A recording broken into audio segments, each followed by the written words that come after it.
हैं जियो financial services से related कुछ इंपॉर्टेंट न्यूज़ एंड अपडेट्स के बारे में। दोस्तों, अगर हम जियो फाइनेंशियल सर्विसेज की बात करें तो पिछले कुछ टाइम में इस कंपनी की जो परफॉर्मेंस है वो नो डाउट थोड़ी सी डिसअपॉइंटिंग हमें ज़रूर देखने को मिली है।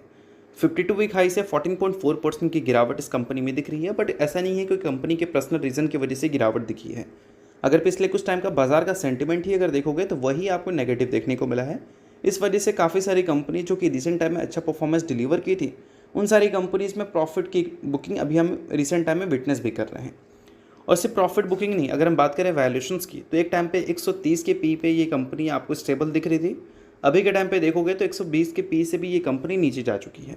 तो वैल्यूएशंस भी ठीक ठाक टूटा है और कंपनी का बोल सकते हैं परफॉर्मेंस जो है मार्केट में वो भी ठीक ठाक टूटा है। बट इन सारी चीज़ों के बाद दोस्तों, आने वाले कल में जियो फाइनेंशियल सर्विसेज की परफॉर्मेंस हमें कैसे दिख सकती है, वो सभी चीज़ कंपनी के नंबर्स यानी कि Q2 की जो अर्निंग्स हैं उस पर डिपेंड करती हैं। अब देखो, Q2 के अर्निंग्स इस कंपनी के लिए काफ़ी इंपॉर्टेंट हो जाते हैं, क्योंकि जब से कंपनी लिस्टेड है तब से लेकर अब तक अगर देखोगे तो कंपनी ने कुछ खास नंबर्स हमें दिखाए नहीं हैं, अगर कंपनी के मार्केट कैप के हिसाब से देखें तो। बट हो सकता है कि Q2 में कंपनी हमें नंबर्स इंप्रेसिव दिखाती हुई नज़र आ जाए, क्योंकि Q2 में कंपनी ने काफ़ी सारे बिजनेस की शुरुआत की थी। इसमें एक बिजनेस था AMC यानी कि एसेट मैनेजमेंट कंपनी, जिसके लिए जियो फाइनेंशियल सर्विसेज ने ब्लैक रॉक के साथ एक जॉइंट वेंचर का फॉर्मेशन किया था और काफ़ी सारे फंड म्यूचुअल फंड में लॉन्च किया था और लगभग 17,000 करोड़ के आसपास का अमाउंट भी उन्होंने रेज़ किया था।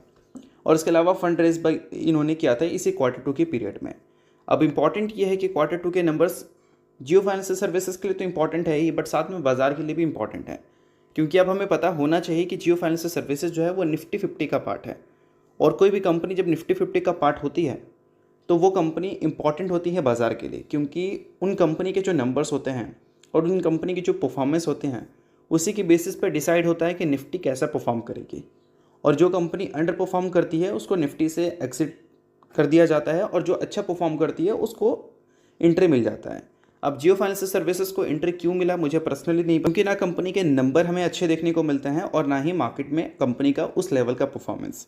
बट ठीक है, अगर रिलायंस की कंपनी है और मार्केट कैप काफ़ी बड़ा है तो एक अपॉर्चुनिटी ज़रूर दिखती है कि हाँ भाई, फ्यूचर में कंपनी के नंबर्स हमें अच्छे दिख सकते हैं।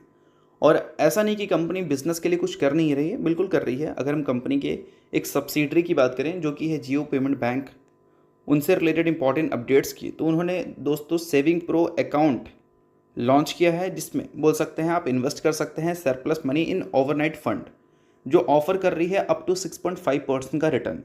तो ये सारी चीज़ें देखकर तो लगता है कि कंपनी हाँ भाई बिज़नेस कर तो रही है, बट बिज़नेस का जो बोल सकते हैं वैल्यू है वो कंपनी के रिजल्ट में दिखता है, और वो अभी तक तो हमें देखने को नहीं मिला है। बट Q2 से स्टार्ट हुआ है तो उम्मीद करते हैं कि Q2 में उसका कुछ झलक हमें देखने को मिल जाए। और दोस्तों, अगर हम बात करें इस कंपनी के शेयर होल्डिंग पैटर्न की, तो इस कंपनी में प्रमोटर लगभग 47.12% स्टेक्स ओन कर रखे हैं। FIS की स्टेक जब से लिस्टिंग कंपनी का हुआ था तब से लगातार डिप्रिशिएट हो रही थी, कम हो रही थी। अभी FIS ने Q2 में अपने स्टेक्स को इंक्रीज़ किया था इस कंपनी में, आफ्टर लिस्टिंग फर्स्ट टाइम ये चीज़ें हुई थी। और DIS की बात करें तो उनकी स्टेक्स पिछले कुछ क्वार्टर से बढ़ रही थी और वो हमें Q1 में भी बढ़ती हुई दिखी थी। देखते हैं Q2 में बढ़ती हुई है